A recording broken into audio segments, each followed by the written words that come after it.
The most explosive scandal of the year was when the art department's Melissa's first night video was leaked to the campus group chat.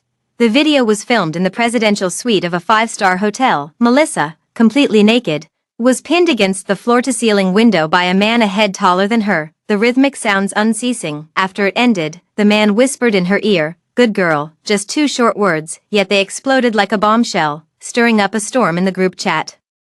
This voice, it couldn't be Jeffrey, could it? Melissa really has some tricks up her sleeve. She actually hooked up with our school's trustee. No wonder those who bullied her before have gone quiet. Always thought Melissa was a pure little flower, but turns out she's a scheming bitch, just like her homewrecker mother. The news reached Melissa while she was knitting a scarf for Jeffrey in her dorm room. Her roommate turned the video volume to maximum, passing around the phone with a mocking grin. Deliberately drawing out her words, "Melissa, you're so skilled at calling out his name, must have practiced a lot, huh?" Amidst the burst of laughter around her, Melissa turned pale and froze in place. The half-knitted scarf slipped from her hands as she suddenly stood up and rushed out the door. She stumbled towards Jeffrey's office, wanting to ask him what exactly was going on with the video. But just as she reached the door, she heard mocking voices coming from inside. "Jeffrey, you really didn't leave any room for Melissa's dignity," deliberately filming her face so clearly that she didn't even have a chance to clarify. Melissa felt her mind explode with a boom, a chill instantly spreading through her limbs. It's her own fault for provoking Jeffrey's beloved woman. She deserved the payback. It's just tough on our Jeffrey, who not only had to spread rumors that Melissa's mother was a mistress but also pretended to be her savior against the bullies, putting on an affectionate act in front of her. "By the way, Jeffrey, when do you plan to tell her the truth? If that girl finds out the person she's liked for so long is actually her future brother-in-law, she'll probably faint from crying on the spot." Ha ha ha. On the sofa, Jeffrey lounged lazily, tapping his cigarette against the ashtray's edge, his expression unreadable. The brother beside him, seeing his silence, quickly asked, "Feeling sorry for her, back then?" "She went to great lengths to exile Pamela abroad for a full 2 years, making her suffer from hunger and cold there. We can't just let her off like this." Hearing the name Pamela, Jeffrey finally reacted. He stubbed out the cigarette and said indifferently, "Wait until Pamela returns to the country. That day also happens to be the anniversary Melissa has been longing for. I'll give her a surprise and make her pay back everything she owes Pamela." Melissa felt her breath hitch as her gaze pierced through the haze, landing on Jeffrey's cold, stern face. A gaping wound seemed to tear open in her chest, the pain so intense it darkened her vision. So all those rumors smearing her mother's reputation were spread by Jeffrey. Jeffrey pursued her, protected her, all just for revenge. The one he truly loved was her half-sister, Pamela. Melissa couldn't bear to listen any longer and turned to flee in panic. However, she hadn't gone far before several women blocked her path. "Well, if it isn't the star of that little video, just came out of the office, couldn't wait to offer yourself up again, could you?" Melissa turned pale and tried to flee, but was shoved around by several people. Just then, Jeffrey's icy voice came from behind. "Dare to lay a hand on Melissa under my watch. Have a death wish." Jeffrey had somehow left the office, his tall and imposing figure striding toward them. Several girls scattered like frightened birds upon seeing Jeffrey. Jeffrey approached Melissa, reaching up to smooth her disheveled hair. As he leaned down to meet her gaze, his thumb gently brushed her cheek. "Didn't I tell you? If anyone bullies you again, just say my name." The familiar scent of tobacco flooded her nostrils, making Melissa's eyes sting. Before her eyes, Jeffrey overlapped with the figure that had protected her countless times in her memories, as if reliving an old dream. When her mother committed suicide years ago, her father rekindled his romance with his first love, leaving her to live a life worse than that of an orphan. Later, rumors began spreading wildly at school that her mother was the other woman, and they even claimed Pamela was the rightful daughter of the Miles family. As the daughter of the other woman, she naturally couldn't escape the fate of being bullied. It was Jeffrey who rescued her from dire straits, effortlessly sheltering her under his warm protection by leveraging his position as a school trustee. Yesterday, Jeffrey's birthday, the two ended up in bed under the influence of alcohol, shedding his usual elegant and reserved demeanor. The man pinned her against the floor-to-ceiling window with sheer dominance, relishing the sight of her body trembling from overwhelming tension. When Jeffrey possessed her, Melissa felt like a wandering bird finally finding its way back to the nest. Little did she know, beneath that nest lay layer upon layer of calculated schemes. Melissa felt a momentary daze. When she regained her senses, She found herself Jeffrey leading her out of the office building and into the passenger seat of his car. Jeffrey leaned over as usual to fasten her seatbelt. Noticing her red-rimmed eyes, he softly reassured her. The video incident was an accident. I'll have someone clean it up. You're not in good shape today. Let me take you home to rest. Melissa pressed her lips together slightly, recalling what he had said in the office. Tears uncontrollably welled up in her eyes. Jeffrey was slightly taken aback. He raised his hand to wipe away her tears, then suddenly remembered something, opening the car door. He said, "Wait here for a moment. I need to buy something." As the car door closed, Melissa realized Jeffrey had taken the wrong phone. His phone was placed in the slot beside the armrest. Melissa unconsciously picked it up and entered Pamela's birthday. The phone unlocked successfully. Melissa saw Pamela's name at the top of the contacts. In their recent chat history, Pamela asked if he could cleanly break things off with her before she returned to her home country. Jeffrey replied, "Just a plaything. I was never with her in the first place." Melissa felt her heart suddenly constrict, forcing back the sting in her nose as she continued scrolling up. Pamela during the 2 years abroad, Jeffrey would call her without fail every day, always around 8 p.m. This was also the time he mentioned holding a board meeting, telling Melissa not to disturb him under any circumstances. Apart from this, he would also transfer a 6-figure sum to Pamela every month, so straightforward that there wasn't even a note attached. Pamela was also quite skilled at acting cute, occasionally sending a few selfies to fish for compliments. Jeffrey would reply with Melissa never-before-seen adorable pet stickers, reminding her not to wear too little and to be careful of catching a cold. Looking at these chat records, Melissa finally realized that she had never truly understood Jeffrey. The tenderness and consideration he showed were merely the tip of the iceberg of his Pamela-swirling affection. When Jeffrey returned to the car, she was holding a box of emergency contraceptive pills. Jeffrey gently stroked her head and said in the softest tone, "Last night was too rushed. We didn't have time to think. Take this, just in case." Melissa clutched the pillbox tightly, her lips nearly bitten until they bled. If she hadn't heard it with her own ears, she would probably still naively believe Jeffrey genuinely had her best interests at heart.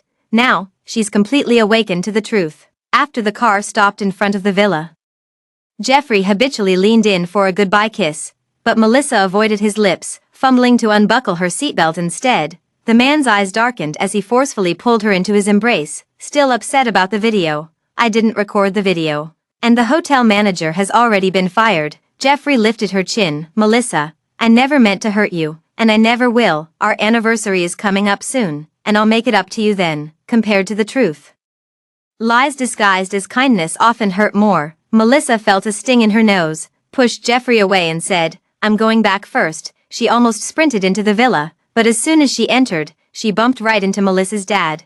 Melissa's dad had a dark expression on his face. Before Melissa could say anything, he raised his hand and slapped her hard. "Melissa, I truly underestimated you. Dating is one thing, but filming those indecent videos, you've completely shamed our family name.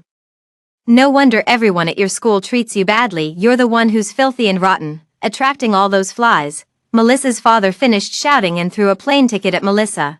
"I booked you a flight in 7 days. When the time comes, get as far away as possible and never come back." Melissa picked up the plane ticket from the ground, her fingers trembling slightly, as if it were a verdict declaring her complete abandonment by this world. Her father found her an embarrassment and wanted her to leave. Just as well, she didn't want to stay either. "I'll go," Melissa said calmly, "and I'll listen to you." Never coming back. Melissa's dad was stunned, thinking he must have misheard. Back when he arranged for Pamela to study abroad, he tried to persuade Melissa to go along, but Melissa absolutely refused. Only after repeated questioning did he learn she was in love, and utterly devoted to the other person. He thought Melissa would refuse again, yet this time, she agreed so readily. Melissa's dad finally suppressed some of his anger and said coldly, "Pamela is returning home this weekend. I'm hosting a welcome banquet for her, and you should attend as well. The video has already been leaked. If you don't show up, it will only confirm those rumors." Melissa nodded. "Understood." Melissa took 3 days off from school. She spent these 3 days packing up Jeffrey's gifts to her and listed them online at their original prices. 3 days later, Pamela returned to the country. Melissa's dad hosted a welcome banquet for her at the largest hotel in the capital, inviting all the prominent figures from the business world. This also includes Jeffrey. Melissa never expected to encounter Jeffrey in such a situation. As she turned to leave, the man grabbed her wrist and pulled her into a secluded spot. Jeffrey pinned her against the wall, his hands firmly planted on either side of her, his scorching breath brushing against her ear. "You haven't been to school these past few days, ignored my messages, and didn't even acknowledge our anniversary, Melissa. Do you have any idea how worried I've been about you?" His gaze locked onto her tightly, clearly displeased by her lack of contact. Melissa pursed her lips and mustered the courage to meet Jeffrey's gaze. So Jeffrey actually cares about an insignificant bed partner. The usually docile and obedient Melissa suddenly showed temper, which surprised Jeffrey. A sudden surge of defiance rose within him as he abruptly pulled Melissa close, his arm tightly encircling her waist. "Bedmates, just once in 2 years, and you call that a bedmate relationship?" Melissa had no idea what had gotten into Jeffrey as he suddenly grabbed her chin and tried to kiss her. At that moment, a voice reached his ears. "Jeffrey, so you're here. Pamela is looking for you." Jeffrey slightly frowned, released Melissa, and said to the person, "Got it, I'll be right there." Melissa feigned surprise and asked Jeffrey, "You know my sister, more than just knowing each other. Their relationship is way more exciting than you can imagine," Jeffrey's friend said with a smirk. "Melissa, just wait till your jaw drops." As the two walked away, Melissa's eyes flashed with a hint of mockery. These people still thought she was kept in the dark, planning to stage a humiliating spectacle for her today. Little did they know, she had already steeled her emotions and was ready to cut ties with Jeffrey for good. The banquet was in full swing when suddenly the lights went out. In an instant, a spotlight shone onto the stage, where the impeccably suited Jeffrey appeared arm in arm with Pamela, who was dressed in a white gown. Melissa's dad beamed with joy, raising his hand to signal for silence before announcing loudly, "Today, we've gathered everyone here for 2 reasons. First, to welcome Pamela back from her studies abroad, and second, to share some wonderful news. The two families have been close for generations, and many years ago they arranged a marriage between Pamela and Jeffrey. Now that they are deeply in love, the engagement banquet is set for the end of the month. We invite everyone to come and witness the happiness of the young couple." Melissa's dad finished speaking, and Jeffrey's friends all turned to look at Melissa, waiting to see her break down. But Melissa just stood quietly in the crowd, her expression calm and unreadable, as if everything happening on stage had nothing to do with her. Jeffrey frowned slightly. In his imagination, Melissa would definitely lose control of her emotions upon learning about his relationship with Pamela. But at this moment, she was eerily calm. Jeffrey felt an inexplicable surge of restlessness. Pamela, keenly sensing his unease, quickly asked, "Jeffrey, what's wrong?" Jeffrey subtly averted his gaze. "It's nothing," just spaced out for a moment. He knew very well that Melissa was deeply in love with him and couldn't possibly remain indifferent. She was just putting on a brave face. Melissa went to the restroom and splashed cold water fiercely on her face. "Recalling the infatuation I once had for Jeffrey, I can only feel utterly foolish. No wonder he only touched me once in 2 years. It wasn't out of cherishing, but simply because he couldn't be bothered with her. And the first night she had always treasured was, to him, merely perfect material to ruin her reputation." Melissa had just returned to the banquet hall when she was called over by Melissa's dad. "Melissa, come say hello to your brother-in-law." Melissa walked up to Jeffrey, a perfectly measured smile curving her lips. "Hello, brother-in-law." At the words brother-in-law, Jeffrey's expression stiffened. Pamela remained completely unaware, smiling brightly as she said, "Melissa, I just heard that Jeffrey is a board member at your school. What a coincidence. If you ever run into any trouble, don't hesitate to ask your brother-in-law for help. After all, we're all family." Melissa clenched her teeth and spoke word by word. "I won't trouble my brother-in-law." She didn't look at Jeffrey's expression, but she could feel the man's piercing gaze, as cold as the biting winter wind, sending shivers down her spine. After exchanging a few polite words, Melissa prepared to leave. Pamela stepped forward and took her arm, feigning intimacy as she said, "Melissa, it's been so long since we last met. I have so much to tell you." Without waiting for a response, she dragged Melissa into the lounge. As soon as the door closed, Pamela dropped her smile and replaced it with a cold expression. "Melissa, I heard you slept with Jeffrey, and the video is spreading everywhere. Did you really think such a cheap trick could keep his heart? To tell you the truth, he doesn't like you at all. Not only that, he utterly despises you. I was the one who told him to spread the rumor about your mother being the other woman, and I also instructed him to pursue you. I just wanted to watch you fall in love with him, only to be destroyed by his own hands." "Melissa, why? Because you have no self-awareness. How many years has it been since your mother died, yet you still cling to the Miles family's possessions? All those things should have been mine. You, the daughter of a mistress, have no right to enjoy the wealth and luxury of the Miles family. Melissa could endure anything, except insults to her mother. She rushed up to Pamela, her voice hissing through clenched teeth. My mother is not a mistress. When she married my father, she had no idea you and your mother even existed. It was you who drove her to her death step by step. Pamela didn't expect Melissa to talk back to her, and raised her hand to strike. At that moment, the lounge door suddenly swung open, catching sight of Jeffrey's figure out of the corner of her eye. Pamela quickly grabbed some nuts from the table and stuffed them into her mouth. The next second, she collapsed limply. Mumbling incoherently, Melissa, why are you forcing me to eat this? I'm allergic to nuts. Jeffrey rushed toward Pamela, reaching out to push Melissa away. Melissa stumbled backward and fell, her back slamming heavily against the nearby coffee table. With a crash, the cups on the table shattered, and Melissa's hands were left bloodied by the glass shards. Jeffrey didn't even glance at her, quickly crouching down to gather Pamela into his arms. Pamela, are you okay, Pamela? Tears welling in her eyes, clutched Jeffrey's arm helplessly. I just wanted to catch up with Melissa. I don't know what I did to upset her, but she suddenly forced me to eat those pastries. Look at me, am I breaking out in rashes? Jeffrey lowered his gaze and indeed saw Pamela rapidly developing large patches of red rashes on her skin. What should we do? The banquet isn't over yet. I can't embarrass you. Makeup, right? I need to cover it up with makeup.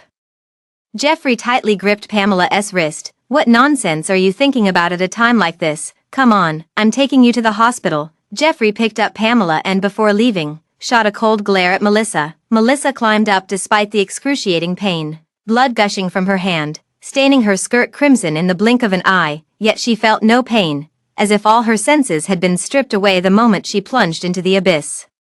She called a waiter to bring the first aid kit and, trembling, managed to bandage her wound with great difficulty. After all the commotion, Melissa was utterly exhausted and dragged her heavy steps to leave. As soon as she entered the hallway, several figures suddenly rushed out and dragged her into the nearby storage room without a word. Immediately, a large hand roughly gripped her chin, forcing her to look up, and a high-concentration pepper spray was poured into her mouth.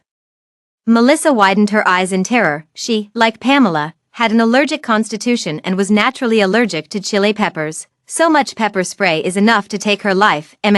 Let go. Melissa struggled desperately. But those people gave her no chance to resist, pouring cup after cup of pepper spray down her throat one after another. She was choked until her face turned red, her body convulsing uncontrollably, her injured hands feebly clawing at the ground, emitting a heart-wrenching sound. Those people, far from stopping at the sight of her distress, only intensified their verbal abuse. Pamela is the woman Jeffrey holds closest to his heart. How dare you lay a finger on her? Don't you know your own worth? I heard you were bullied a lot at school, probably passed around by all sorts of men by now. Someone as lofty as Jeffrey would never want a filthy woman like you, ridden by thousands and trampled by millions. Drink up all this pepper juice nicely.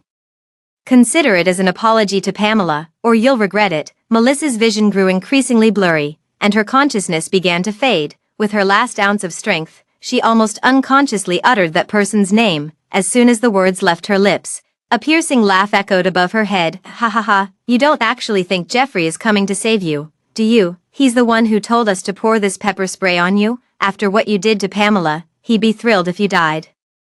Come on, let's rip her clothes off and send photos to Jeffrey. Let Jeffrey vent his anger too. Several men rushed forward and in the blink of an eye, tore Melissa's dress to shreds. They frantically took photos of the barely alive, disheveled Melissa until she could no longer hold on and completely passed out. When Melissa woke up again, she was already lying in a hospital bed. Jeffrey was sitting by the hospital bed working on his laptop when, as if sensing something, he looked up at Melissa. As their eyes met, Jeffrey let out an almost imperceptible sigh of relief, but his tone remained as cold and hard as ever. How does it feel to be bullied? Remember this lesson. Don't cause Pamela any more trouble next time. Melissa turned her head away silently, a tear slipping unnoticed from the corner of her eye. Once, she saw Jeffrey as her salvation, but now, what difference is there between the man's actions and those who bullied her? Jeffrey looked at the silent girl on the hospital bed, feeling inexplicably uncomfortable for some reason. She harmed Pamela out of jealousy, so she deserves to suffer like this. Yet why does he still feel reluctant when he sees her in tears? At that moment, the nurse pushed open the door. Mr. Jeffrey, Miss Pamela's room air conditioner is broken. Jeffrey frowned. If it's broken, fix it. Do you really need to inform me about such a trivial matter? We've already reported it for repair, but the maintenance staff won't arrive for another hour. Miss Pamela keeps saying she's cold, and the hospital doesn't have any spare rooms for her. Hearing this, Jeffrey immediately stood up. How does your hospital operate? It takes so long to fix an air conditioner. He frowned deeply. Pamela has always been in poor health and can't handle the cold. Let Melissa go first and switch Pamela over here. The young nurse glanced at Melissa on the hospital bed, hesitating slightly. Melissa is allergic to chili peppers, yet was forced to drink so much pepper spray. Her life was saved, but her esophagus and stomach lining were severely burned, leaving her at constant risk of relapse with the slightest misstep, while Pamela just ate a nut cake and needed a few allergy shots to recover. Yet in Jeffrey's eyes, Melissa's suffering seemed utterly insignificant. What are you standing there for? If Pamela gets frostbite, this hospital of yours can forget about staying open. Jeffrey had put it so bluntly that the young nurse had no choice but to comply. Soon, Melissa was transferred to Pamela's hospital room. Jeffrey went to accompany Pamela, leaving only Melissa lying alone in the vast hospital room, lost in thought, recalling everything she had experienced during this time. She could no longer hold back her emotions, and tears streamed down her face. As she wept, a sudden chill swept over her. Following the source of the chill, Melissa was shocked to discover that the air conditioner was on, blowing out a steady stream of cold air. In an instant, she understood everything. Pamela deliberately claimed the air conditioning was broken just to have her transferred over, making her suffer in the cold to vent her pent-up resentment.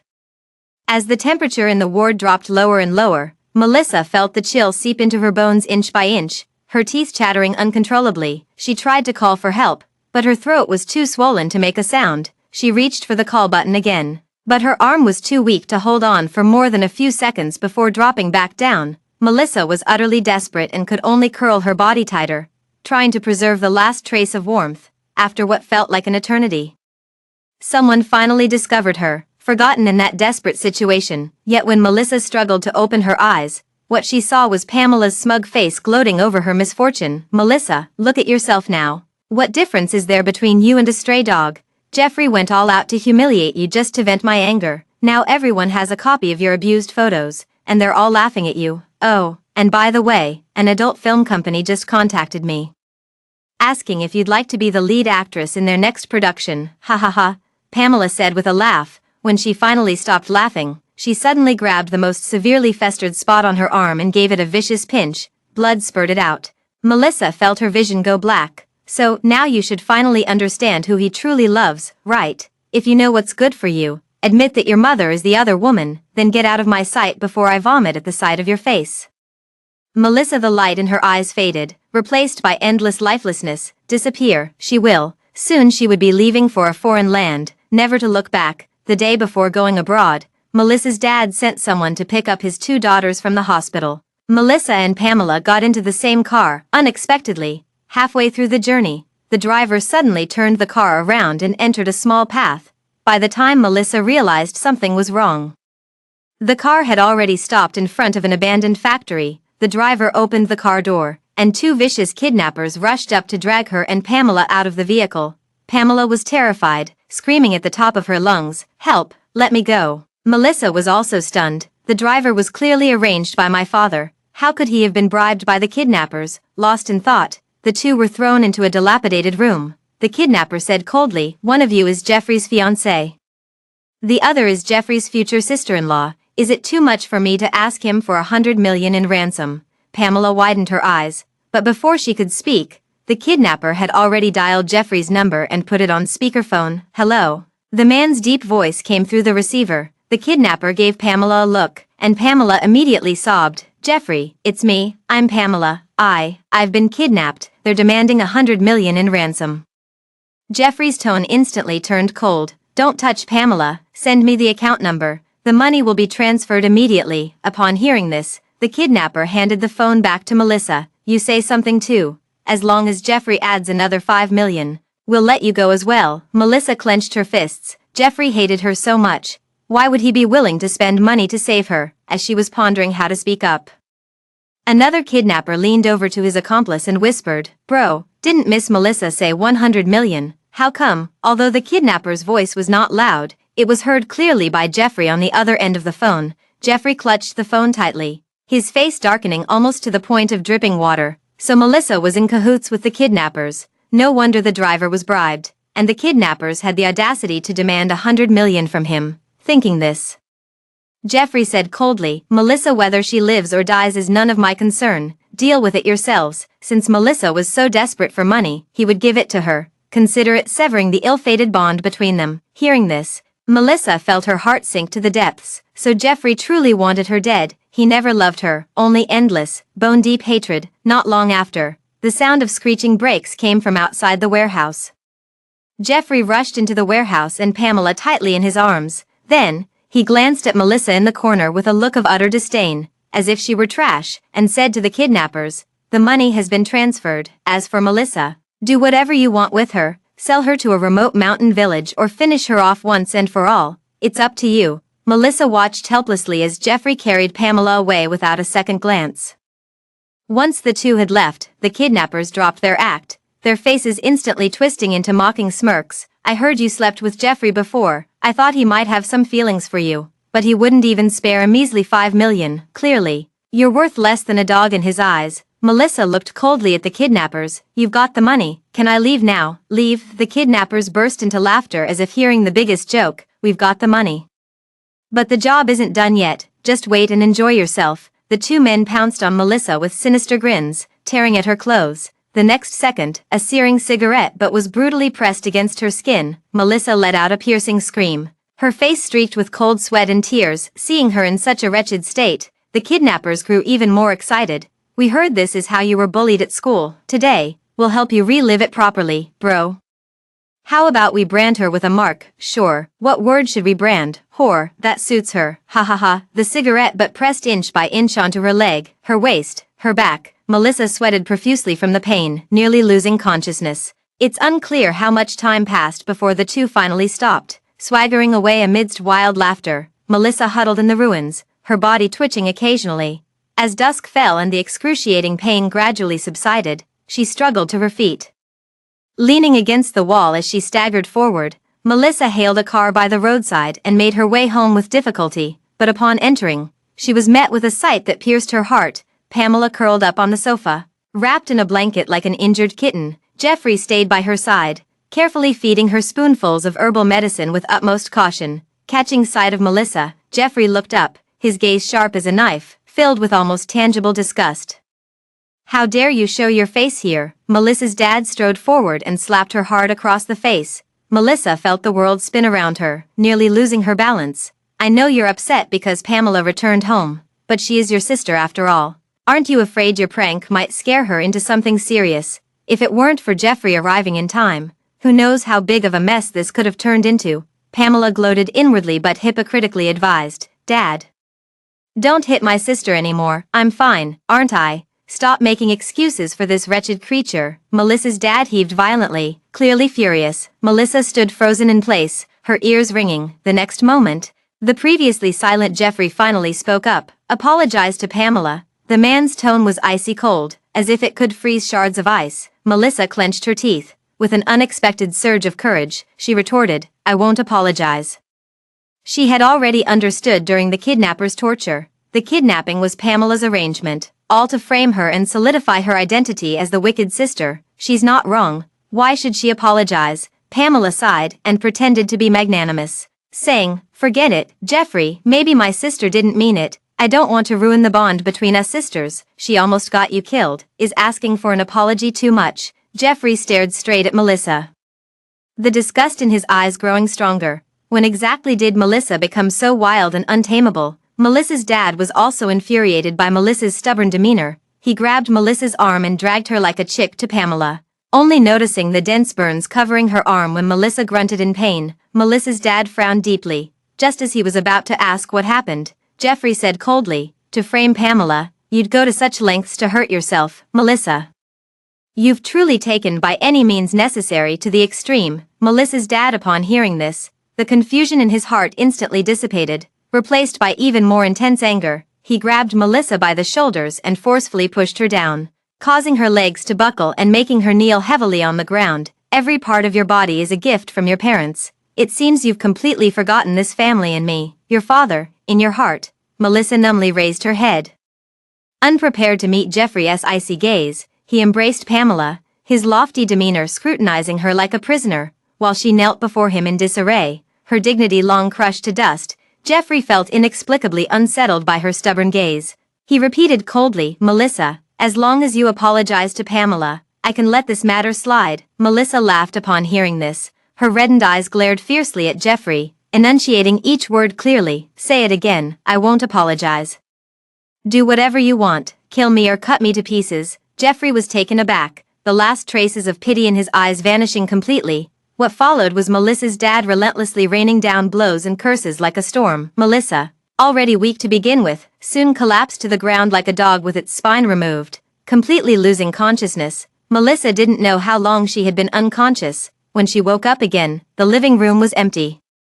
Enduring the excruciating pain throughout her body, she propped herself up from the sofa with both hands and staggered back to her room to do a final check of her luggage. Just as she was about to close the suitcase, Pamela's voice came from behind. "Do you still like the farewell gift I prepared for you?" Pamela leaned against the doorframe, a look of utter disdain curling her lips. "Actually, I wanted to keep you until the engagement party, to have you bless me and Jeffrey. But Dad refused outright. He thinks you've shamed the Miles family and doesn't want you here a second longer." "Melissa, once you're gone this time, don't ever come back. After all, this family is only complete without you. And thank you for being my husband's free plaything for 2 years, keeping him company in my absence." Melissa pressed her lips tightly together, silent. The suitcase clicked shut, along with it. The last trace of her attachment to this home was sealed away. Before dawn the next day, Melissa boarded an international flight. She left with unwavering determination. Before boarding, she deleted Jeffrey's contact information without hesitation. The plane streaked across the vast sky, leaving a white contrail in its wake, drawing a definitive end to her troubled past. At the end of the month, Jeffrey and Pamela's engagement party took place as scheduled. Many prominent figures attended the event that day. Pamela glided through the guests in a haute couture gown, like a favored daughter of heaven basking in the limelight. Jeffrey's buddies around him said enviously, "Congratulations, Jeffrey, you and Pamela have finally made it official. Back in school, you two were the model couple. If it weren't for Melissa stirring up trouble, you wouldn't have been apart for so long." Speaking of Melissa, I wonder how she's doing now. She took Jeffrey a $100 million breakup fee, must be living it up abroad right now. Jeffrey is still too soft-hearted. Hearing Melissa's name, Jeffrey frowned. After that kidnapping incident, Melissa went abroad. Rumors spread that she couldn't stay in the capital due to the leaked video, and Jeffrey thought so too. He just didn't expect Melissa to disappear so completely. For a whole half-month, there was no trace of her on social media. As if she had vanished from the face of the earth. Seeing Jeffrey slightly lost in thought, his brother couldn't resist teasing him. "Jeffrey, you're not actually falling for Melissa, are you?" Jeffrey snapped back to reality, his expression turning cold.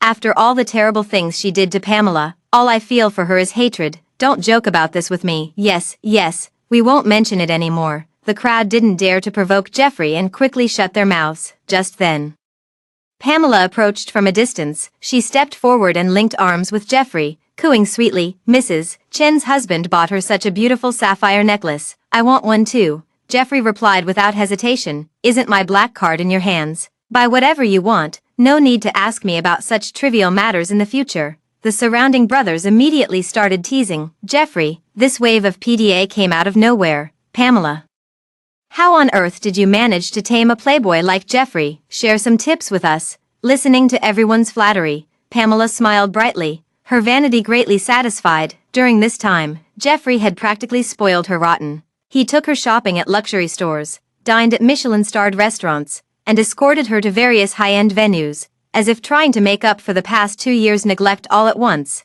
and she accepted it all without hesitation. Quickly growing accustomed to her new identity as Mrs. Gates, "What experience do I have? It's just that Jeffrey and I exchanged sincerity with sincerity."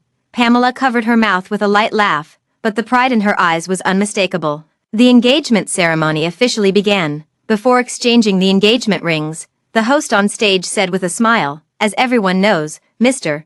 Jeffrey and Miss Pamela have been together since university. We've specially collected precious footage from their student days. Now, let's all look at the big screen. The guests turned their gaze toward the screen in unison, yet, in the next second, the scene that appeared on the screen swept through the entire venue like a storm. Melissa, I heard you slept with Jeffrey. The video is everywhere. Did you really think such a cheap trick could win his heart? Let me tell you the truth. He doesn't like you at all, not just dislike. He utterly despises you. Pamela. The moment the harsh voice sounded, the scene fell into complete silence. Only then did the crowd realize that what was playing in the video wasn't some precious footage at all, but rather a surveillance recording. The video was filmed in the banquet hall's lounge. Pamela and Melissa stood facing each other, seemingly in the middle of an argument. As their argument reached its peak, Pamela raised her hand to strike. At that very moment, Jeffrey pushed the door open and walked in. Pamela swiftly withdrew her hand, grabbed a piece of cake from the table, stuffed it into her mouth, and collapsed to the floor wailing. Throughout the entire incident, Melissa didn't lay a finger on her. Watching Pamela's flawlessly executed self-inflicted scheme, everyone present was stunned, including Jeffrey. He had always believed Pamela was wronged, never imagining her allergic reaction that day was entirely staged by herself. Jeffrey hadn't yet recovered from Pamela's vicious actions when the video scene shifted to an even more shocking image. A woman with a pixelated face was seen being pinned to the ground by several large men, with bottle after bottle of bright red chili water being forced down her throat. Faced with her pleas for mercy, the men turned a deaf ear, instead erupting into piercing laughter. Then, they tore her clothes and took one humiliating photo after another. Witnessing the woman's miserable state, Jeffrey felt his heart constrict violently, nearly suffocating. Although her face was pixelated, he recognized at a glance that it was Melissa. That day he sent Pamela to the hospital, and before leaving, he asked a few brothers to scare Melissa a bit to take her down a peg. He thought they would just make her drink some chili water, but he never expected them to be so brutal. They tortured her nearly to death. Pamela was terrified out of her wits by this sudden turn of events. Her face turned deathly pale as she rushed to the control panel, frantically pressing buttons in a panic, screaming almost hysterically, "Turn it off! Turn it off now!" Little did she know that accidentally hitting the volume button made the sound even louder. Melissa's pleas for mercy and the bully's vile words intertwined into a deafening wave of noise, instantly overwhelming the entire venue. The engagement banquet was forced to a halt. Jeffrey dismissed all the guests, leaving only Pamela and those who had assaulted Melissa. Pamela, still shaken, shuddered violently when Jeffrey's gaze swept over her. With reddened eyes, she said, "I didn't mean to frame Melissa. I just heard you've been protecting her a lot at school and was afraid you might take the act too seriously. As for the chili water incident, it had absolutely nothing to do with me." Pamela finished speaking, and several others chimed in. "Yeah, Jeffrey.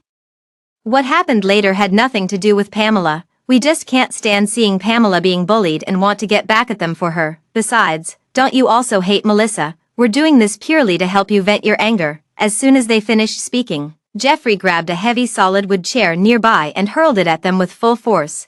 The chair flew past everyone and crashed into the wall with a loud bang. Without hesitation, he strode up to the man who was tearing at Melissa's clothes most violently and fiercely grabbed him by the throat. The crowd was terrified. "Jeffrey, what are you doing? For a woman, is it really worth it? Melissa has been targeting Pamela for so many years, and just because we helped her get some revenge, you're this angry?" Jeffrey couldn't even hear what these people were saying, pressing the man against the wall and throwing punch after punch, venting his fury.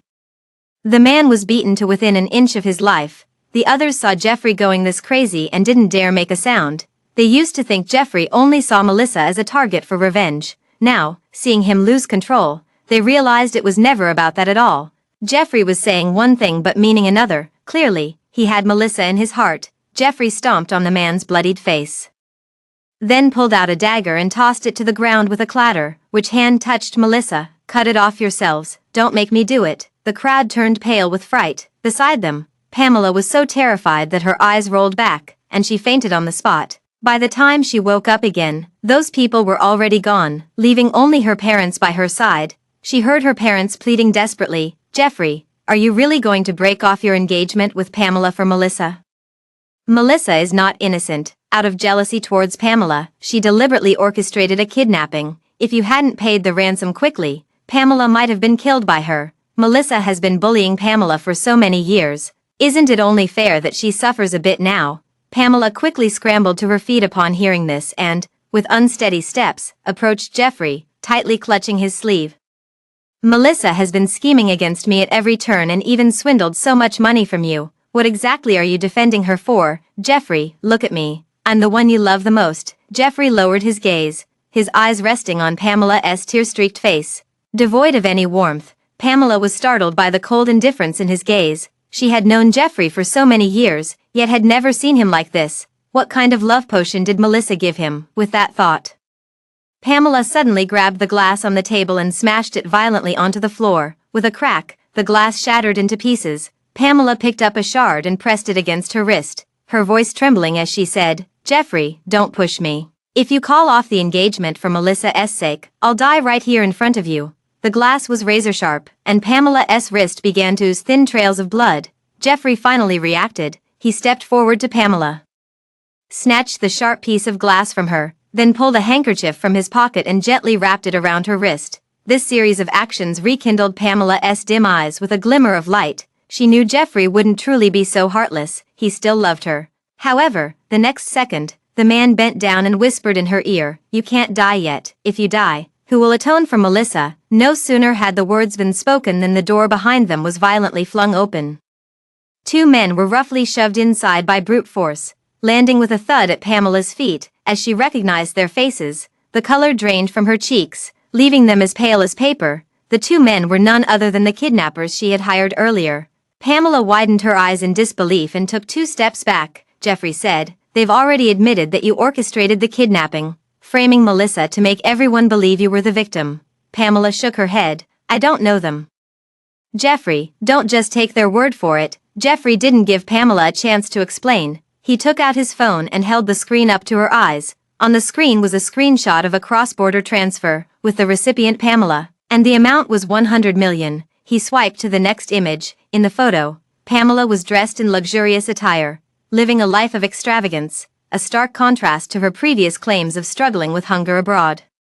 Pamela turned pale and reached out to grab the phone, but missed. She had no idea where Jeffrey had found these things. Even less did she know who had meticulously plotted against her, projecting the surveillance video that served as the fuse onto the big screen. Jeffrey looked at Pamela, his eyes filled with utter disappointment. He and Pamela met in college, and it's been nearly 10 years since then. In his memory, Pamela was gentle, kind, and understanding.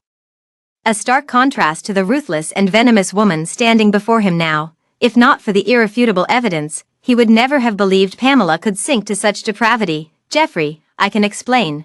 Pamela faced Jeffrey's piercing gaze, her voice trembling. "I didn't mean to play the victim in front of you. I just love you too much and was afraid you'd fall for someone else after we were apart. And the money, I was going to pay you back. After all, I don't even need the money."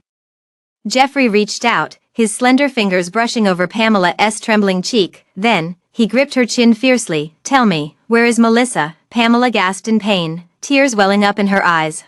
I don't know. Speak." Jeffrey tightened his grip, nearly crushing her bones. Melissa's dad couldn't bear it any longer and spoke up. "Jeffrey, let go of Pamela first. I'll tell you where Melissa is. She's safe, perfectly safe." Pamela's mother looked incredulous. "Honey, are you really going to let him go find Melissa?" Little did they know Melissa's dad darkened his face and said word by word, "Pamela did such a thing. It can only be said that she got what she deserved. And you. If it weren't for your constant indulgence of Pamela, would she have become like this? The two of you, mother and daughter, one plotting schemes, the other condoning and covering up, have completely disgraced me. From today onward, you and her get out of this house together."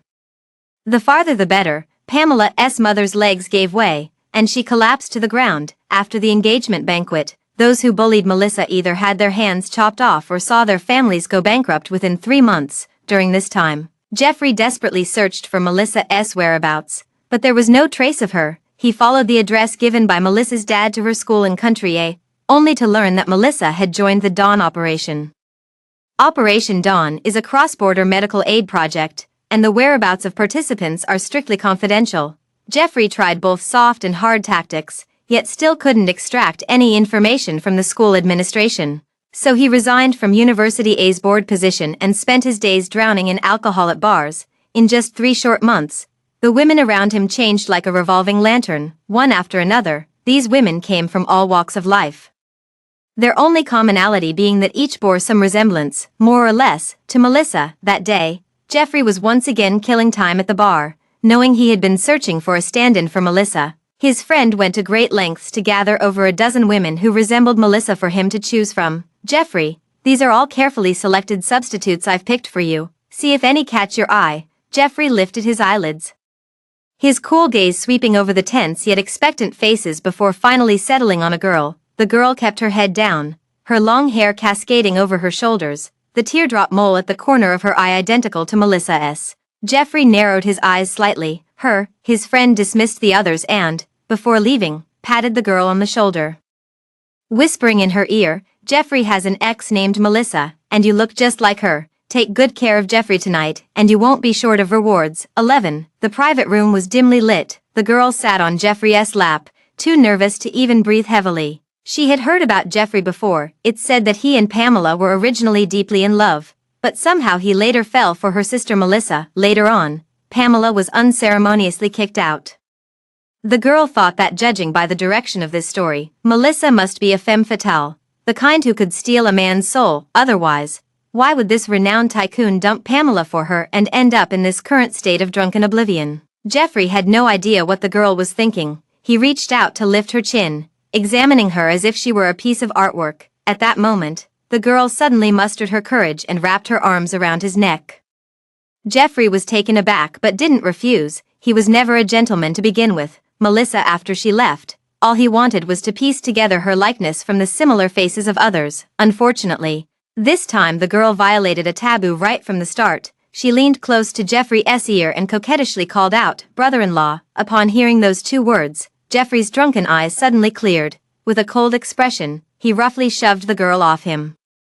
The girl let out a startled cry as she fell to the floor. "What did you just call me?" Jeffrey looked down at her, his gaze icy and piercing. He was just drunk, not crazy. He knew none of these people were Melissa, nor could they ever replace Melissa. I. The girl was terrified, scrambling out of the private room in panic. Jeffrey immediately lost interest. He loosened his tie, preparing to step out for some fresh air, as he passed by a private room. His peripheral vision caught sight of a girl sitting inside. The girl was wearing University A's uniform, her figure and hairstyle strikingly similar to Melissa. At that moment, she was nestled beside a man. Listening to him sing with gentle attentiveness, Jeffrey's pupils suddenly contracted, a flicker of incredulous joy flashing in his eyes. He urgently pushed open the private room door, strode swiftly to the couple, and forcefully shoved the man aside. Then he tightly pulled the girl into his embrace. "Melissa," his voice trembled, his arms locking around her like steel, "I've been searching everywhere for you, and here you are fooling around with another man. Do you believe I'll kill you?" The girl was stunned with fear. She struggled desperately. "I'm not Melissa, let me go." Jeffrey turned a deaf ear. Seeing his girlfriend being bullied, the man quickly scrambled up from the ground, grabbed a bottle from the table, and smashed it against Jeffrey's head. With a loud bang, the bottle shattered into pieces. Screams erupted in the private room. When the boss arrived, Jeffrey had already regained consciousness. With gauze wrapped around his head, he sat alone on the sofa like a wounded lone wolf, clutching Melissa's half-finished knitted scarf in his hand. After Melissa went abroad, her roommate handed this scarf to him. From then on, he carried it with him everywhere without fail. Some said he had lost his mind, while others claimed he was feigning deep affection. Jeffrey denied none of it. After all, even he himself didn't understand why things had turned out this way. His acquaintance with Melissa stemmed from an act of revenge. For 2 years, he had continuously toyed with Pamela to manipulate Melissa, ultimately driving her to despair. The day before Melissa left, he even told the kidnappers to deal with her as they pleased. What was she feeling at that time? Jeffrey suddenly jerked his head back, pressing his forehead fiercely with one hand, as if trying to hold back the overwhelming tide of self-blame. After what felt like an eternity, an almost absurd thought flooded his mind. He abruptly grabbed his phone and dialed a number, his tone unyielding. "You have 3 days to get me into global war zones as a communications expert. No matter where Melissa is hiding, I will find her." The war-torn borderlands of Eastern Europe, Melissa moved among the wounded, her clothes soaked with bloodstains, sweating profusely from exhaustion, and only managed to relax slightly when the relief medical staff arrived. She sat on a dusty abandoned ammunition crate, rubbing her sore calves while staring blankly at the distant smoke of gunpowder that still hadn't dissipated. After going abroad, she had originally intended to continue her studies, but the trauma she suffered back home left her with depression. dreaming every night of being humiliated and tortured. Losing clumps of hair by the handful, at that very moment, she came across Operation Dawn and signed up without hesitation. For the next few months, she followed the main force, stationed at various battlefields, though exhausting. The suddenly intensified pace of life left her no time to dwell on those chaotic thoughts. "Melissa, I've got great news for you." In the midst of her contemplation, Melissa's newly made friend Polly rushed to her side, panting. Melissa snapped back to reality and hurriedly asked, "Is the war coming to an end?" "The war stopping would be the best news ever, something we wouldn't even dare to hope for," Polly whispered mysteriously into Melissa's ear. "A new communications expert has arrived in our district, and they say he's incredibly handsome with a hefty family fortune." Melissa immediately lost interest upon hearing this. In her entire life, she had only ever truly loved one person. Yet that very person hurt her the most. Polly knew Melissa had been hurt in love and said meaningfully, "If you ask me, the wounds of love can only be healed by love itself. Who hasn't encountered a few scumbags in their life? You're so beautiful and kind. You're bound to meet someone who truly cherishes you." Polly's words Melissa didn't register at all. It wasn't until Polly dragged her to see what the communications expert looked like that Melissa snapped back to reality and said, "You go ahead, I won't join you." "Ah, are you really not going?" "Yeah, I'm too tired today." Seeing Melissa's firm attitude, Polly didn't insist further and just said, "Then I'll go ahead first. I'll tell you later whether he's really handsome or not." As night fell, the sounds of gunfire and artillery once again swept through the war zone. Melissa jolted awake from her dream, hastily grabbed an outer garment, and rushed out. Wounded were being carried into the tent one after another. Melissa heard someone pointing not far away and saying, "Over there, there are more over there." She had no time to think and immediately ran in that direction. Melissa dodged and weaved her way through. Just as she was getting closer to the wounded, a shell exploded nearby, sending shrapnel hurtling toward her with a piercing whistle. Almost at the same moment, a tall figure rushed from the side, shielding her firmly in his embrace. The sharp shrapnel struck the man's back, leaving deep, bloody gashes. The man remained motionless, only gritting his teeth with a muffled groan before whispering, "It's dangerous here, come with me." Melissa was forcibly taken back to the tent by the man. Only then did Melissa notice the man was covered in blood, his wounds from shrapnel deep enough to reveal bone. She quickly pressed him into a chair. "Don't move, let me treat your wounds." The man did not refuse. Melissa carefully cut open the man's clothes, using tweezers to gently extract the shrapnel embedded in his flesh, every movement executed with complete focus. Only after Melissa finished bandaging his wounds did she notice the strange black mask covering his face. "Your face, I got burned and don't want to scare others." Melissa pursed her lips, just as she was about to thank him for what happened earlier. Polly suddenly appeared from nowhere, pulling her aside excitedly.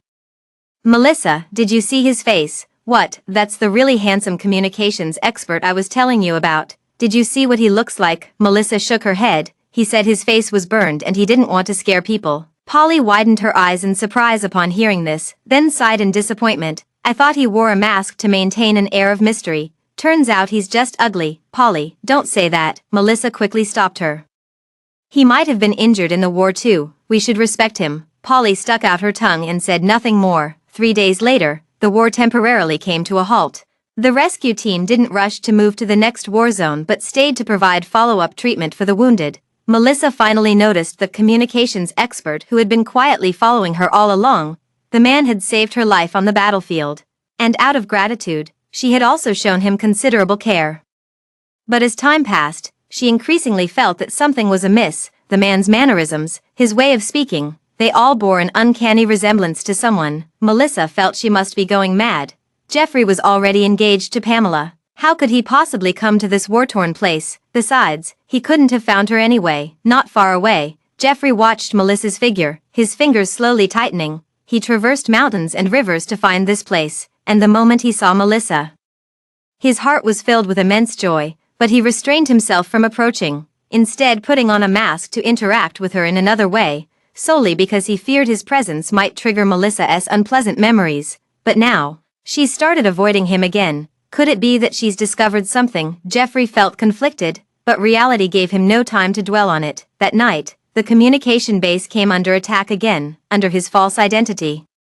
Jeffrey wasn't supposed to join the repairs, yet he unexpectedly volunteered, startling his handler into a cold sweat. "Jeffrey, The front line is extremely dangerous, you're just here for show, no need to act this seriously. Jeffrey gave him a cold glance. Who said I'm here to put on a show? He came to find Melissa with the intention of atonement. Even if he died on the front lines, it would be his fate, the sin he had to repay. The intermediary ultimately failed to stop Jeffrey. Worried Jeffrey might come to harm, he hurried to find Melissa, intending to tell her Jeffrey's true identity. But before he could locate Jeffrey, distressing news arrived from the communication base. Communication personnel suffered heavy casualties, with 3 still missing, including the masked communications expert. Melissa rushed to the front lines with the main force, her eyes anxiously scanning through the ruins, after an unknown amount of time.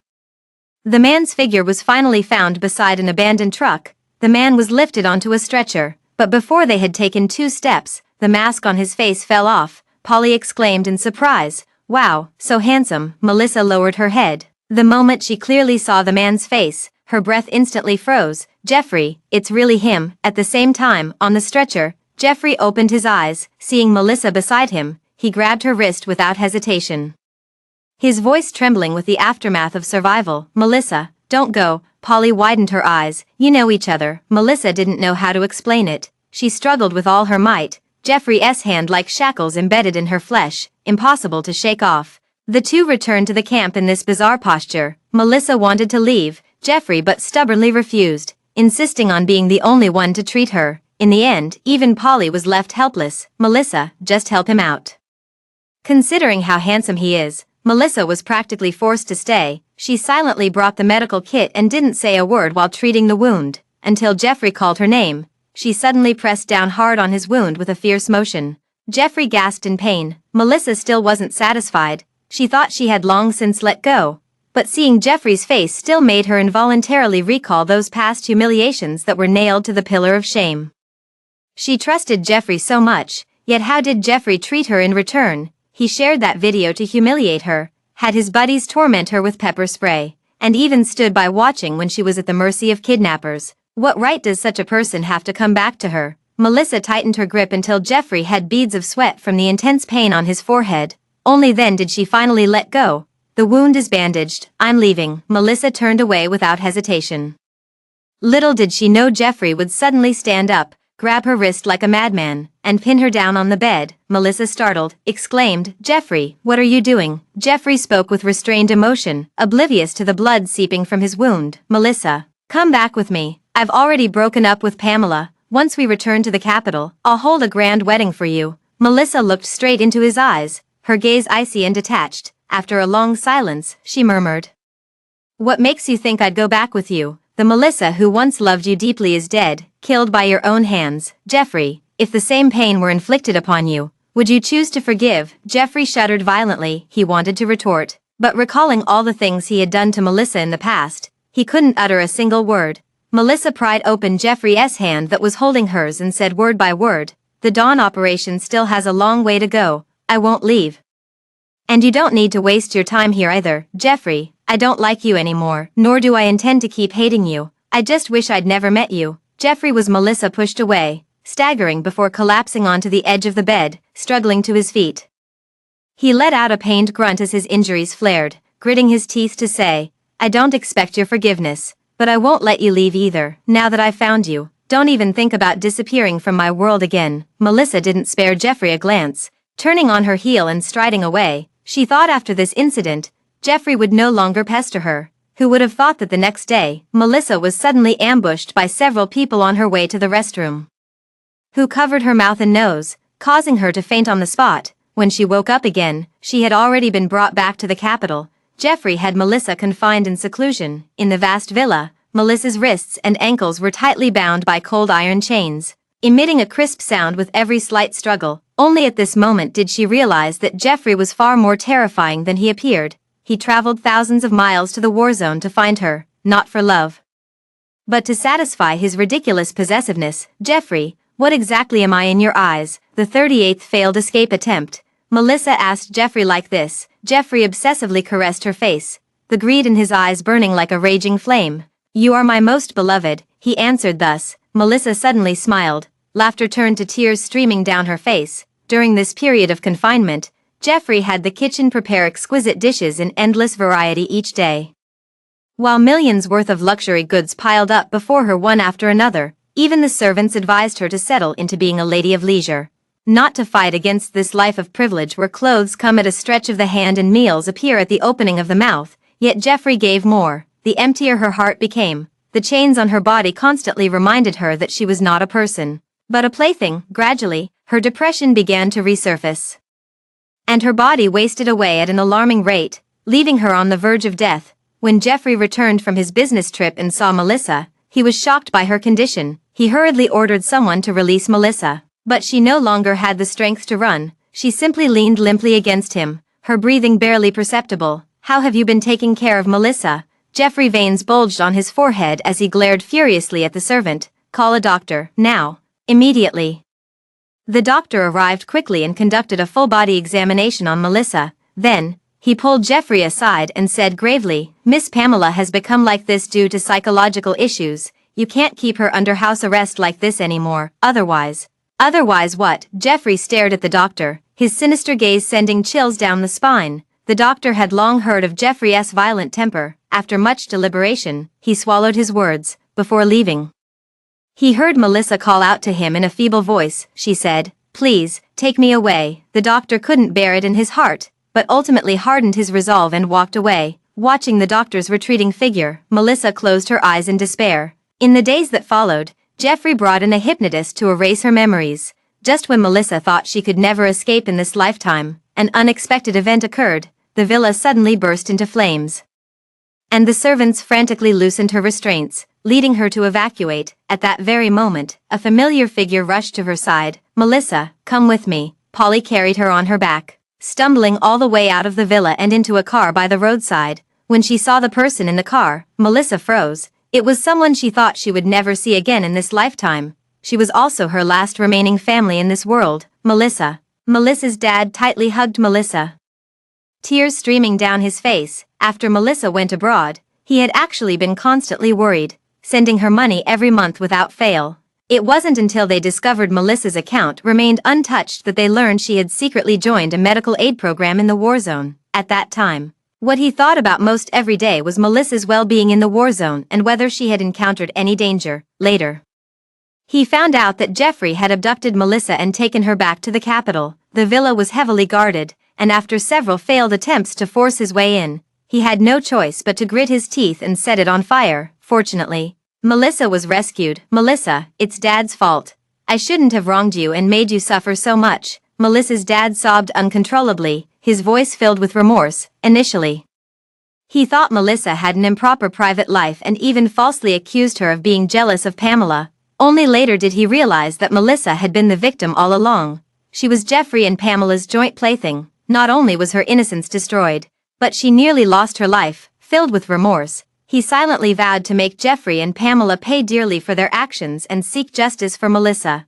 After hugging and crying together for a while, Melissa suddenly thought of something and anxiously said, "Jeffrey is ruthless. If you take me away, he won't let you off." Through their time together, she had come to deeply realize that Jeffrey was nothing but a madman. His paranoia and cruelty had long surpassed the boundaries of normal human behavior. To her surprise, Polly comforted her. "Don't worry, Melissa, your father had already prepared a backup plan." During this time, he wasn't just trying to save you but also working to bring down the Gates family. Now, the whole story has been exposed online, and Jeffrey is about to be finished. That night, the love-hate saga between the Gates and Miles families flooded social media platforms. Upon learning Jeffrey and Pamela's despicable actions toward Melissa, the public's outrage was instantly ignited, leading to a collective backlash against the pair. The Gates family's stock also plummeted to rock bottom.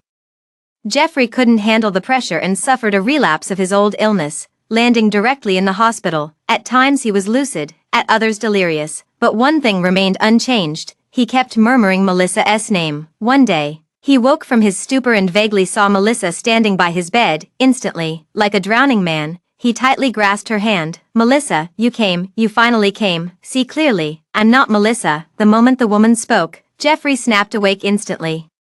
The person standing by the bed wasn't Melissa, but Pamela. After not seeing her for months, Pamela seemed like a completely different person. Her complexion was dull, her cheeks sunken, and her hair disheveled over her shoulders. She looked as if she had aged 10 years. "Jeffrey, you've ruined me." Pamela clenched her teeth, her eyes filled with hatred. "Do you have any idea how completely you destroyed my life the moment you called off the wedding?" After she and her mother were driven out of the Miles family, they fell victim to an overseas scam and were left penniless, unable to accept her fall from wealthy matriarch to abandoned wife. Her mother desperately turned to gambling in a misguided attempt to recover, only to end up drowning in high-interest loans. With no way out, she had no choice but to borrow money from former classmates. Little did she know, upon learning of her downfall, they actually locked her up and abused her for 3 days and nights. While tormenting her, they cursed her as the daughter of a mistress. Overnight, she fell from heaven into hell. Pamela was shattered. The thing she thinks about most every day is dying together with Jeffrey. Finally today, she successfully sneaked into the hospital. "Jeffrey, come die with me. You love me so much, don't you? Let's continue our love in hell, okay?" Pamela finished speaking and suddenly pulled out a knife from behind. Jeffrey reacted swiftly to block it, and the two stumbled into a scuffle near the window. Pamela reached out to push Jeffrey, but unexpectedly, Jeffrey dodged to the side. Unable to stop her momentum, she tumbled straight down. With a loud thud, Pamela landed on the hard ground below, losing her life on the spot. Melissa took a long time to recuperate. Polly felt guilty for initially encouraging Melissa to walk into the lion's den, so she voluntarily stayed by her side, taking care of her daily needs. Polly rarely mentioned Jeffrey in front of her, and when she did, it was always with a barrage of bitter, scathing insults. Because of the incident with Jeffrey, she developed an aversion to handsome men, often declaring that no good-looking man could be trusted. With Polly by her side, Melissa gradually emerged from the shadows. In early April, she packed her luggage, ready to return to Country A with Polly to continue her studies. Melissa's dad saw her off at the airport, reluctantly reminding her to take care of herself. Just as the two were about to go through security, a figure suddenly appeared in their line of sight. Jeffrey wore a loose hospital gown, staggering unsteadily as he desperately ran toward her. Polly quickly shielded Melissa behind her and angrily shouted, "You scumbag, why aren't you dead yet?" Jeffrey acted as if he hadn't heard, his gaze passing over Polly to look at Melissa, pleading desperately, "Melissa, please don't go, okay? I'd give everything I have just to keep you here." Melissa had never seen Jeffrey like this before, humble, haggard, as if drained of all strength. After a long silence, under Polly's concerned gaze, she squeezed her arm and walked straight up to Jeffrey. "Melissa." Jeffrey reached out to her, but she coldly avoided his touch. In Jeffrey's desperate gaze, she whispered softly, "You know, I once loved you sincerely and unreservedly. Do you remember when I was being bullied, and you stood up for me? You were like a beam of light shining into my dark world. At that moment, I believed you were my salvation in this life, someone I could entrust my whole life to. Every moment with you was precious to me, even when I later learned you had ulterior motives for getting close to me. I still deceived myself into thinking that perhaps you had once felt a shred of genuine affection for me, but in the end, you still resolutely pushed me into the abyss of eternal damnation. Jeffrey, I gave you chances, more than once. Now the chances are reset to zero, and my love for you no longer exists." Melissa turned and walked back to Polly, leaving Jeffrey with nothing but the sight of her resolute departure, fading into the distance.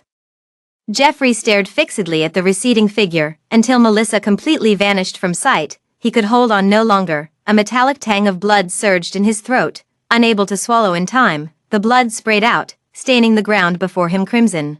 Jeffrey swayed unsteadily before collapsing with a heavy thud. After returning to Country A, Melissa quickly adapted to campus life. She joined several clubs that interested her, made new friends, and also encountered quite a few admirers.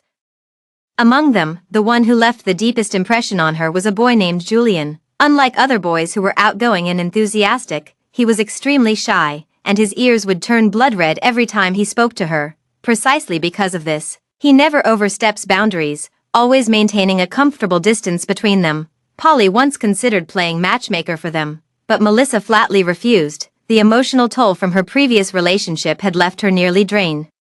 She lacked both the courage and the energy to invest in a new romance. It wasn't until winter arrived, when the school organized a trip to see the northern lights on a snowy night, Julian mustered up the courage to approach Melissa and asked if she would be willing to team up with him. Melissa, encouraged by Polly, agreed. Julian was overjoyed, his already clear eyes instantly shining like stars. He instinctively reached for Melissa's hand but stopped mid-air.